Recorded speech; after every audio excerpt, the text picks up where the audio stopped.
For the past century, monarchists have been under siege by ideological bullies. And really, there's only one way to deal with bullies: stand tall and hit back. All that matters is victory.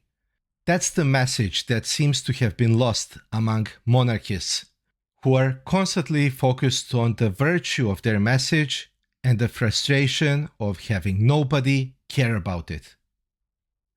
The reason that monarchists lose is very simple.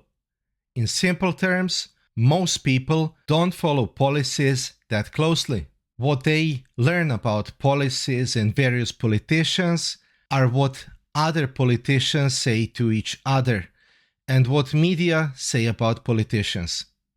So let's assume for a moment that you're a typical voter. You care more about rampaging inflation, cost of living, and really your local football club more than you do about what is the agenda in the European Parliament or what the King Charles is doing for state, and so on. Small footnote here. Following material is based on Ben Shapiro's How to Debate Leftists and Destroy Them 11 Rules for Winning the Argument. Let's for a moment assume all you really see about politics is the coverage in the mainstream press and what the politicians say about each other. On one side, you have monarchists who say, monarchy brings stability, tradition, and unity. It gives us a non-partisan person to steer the ship at all times and control politicians. We are for subsidiarity, while the other side wants to centralize power and tell you what to do. But at the same time, there are good and bad republics, just like there are good and bad monarchies. And let's translate this to a busy citizen. They hear republic, not bad, not ideal. Monarchy, some long words, basically same as republic. Anti-monarchists, on the other hand, will say monarchy is old, obsolete, tyrannical system where kings want you to be their slaves, servants, where you will be their peasant that owes nothing and can be sold if monarch desires. Republics brought you free healthcare, free education, more free stuff. Sounds harsh. This is because anti-monarchists want to win. And what citizens really hear is monarchy is old, evil, stupid. Republic gives you free stuff. And now, when you're confronted with these two options, not bad, not ideal system on one hand, and old, evil, and stupid on the other, which one are you going to pick? So yes, maybe citizens around you that you spend time with do agree with you that decisions should not be centralized and should be closer to them as per subsidiarity principle.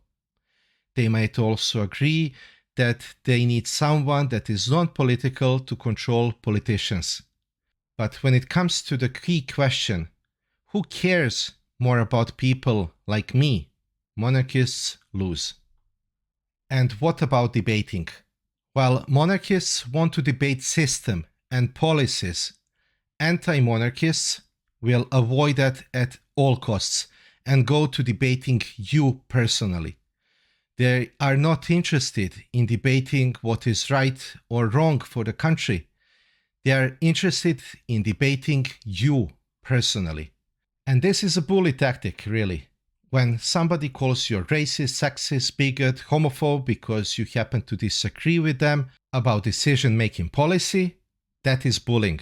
80% of the viewers enjoying monarchist content on this channel haven't subscribed. Join the informed 20% and let's grow this channel together. Before we continue with tactics for debating, let's see when to debate. Not every fight is worth having. Just like with anything in life, you have to pick your fights. There are only so many hours in a day, and if you spend them battling with your call me ex-roommate from university on Facebook or X, you will regret those spent hours on your deathbed. there is only one situation when debating someone on the anti-monarchy side is worthwhile your time. You should debate them when and if there is an audience. The goal of debate will not be to win over the pro-Republican. It should also be not to convince him or her, or to be friends with them. That person already disagrees with you, and they're not going to be convinced by your words of wisdom. The goal will be to destroy the Republican in as public a way as humanely possible. And this is how we do it. Rule 1. Know what you stand for.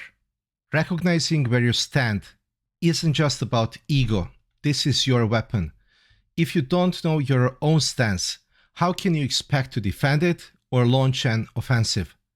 You might have the sharpest sword in the room, but without understanding its weight, its grip, its balance, you're as vulnerable as a lamb amongst wolves. Grasping your beliefs firmly offers a myriad of strategic advantages.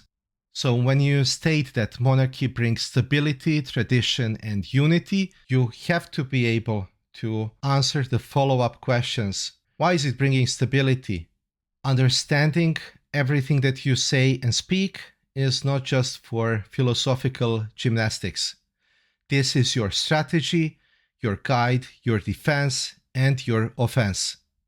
Before you learn how to strike, ensure that you truly comprehend the power behind your swing. Now, the rule 2 is be able to take a punch. Embrace challenges. Remember how King Juan Carlos I of Spain resisted a coup attempt and safeguarded democracy. No matter how nice or polite you are, they will come after you. They see this thing as a war and they see you as their enemy. You will get punched. You have to take the punch and you have to brush it off and then make your punches back. The rule 3 is hit first. Debates are seldom won by defense alone. This is why it is important to hit first, hit hard, and hit where it counts. But throwing the first punch requires game planning. You have one shot to put someone down for the count from the beginning of debate. And this takes research. You have to know your opponent, anticipate, know what they're going to say, what his favorite tactics are, and what his default positions will be. You need to learn your opponent inside out. And what if you're going on a TV debate? Prepare with a stand-in before a debate.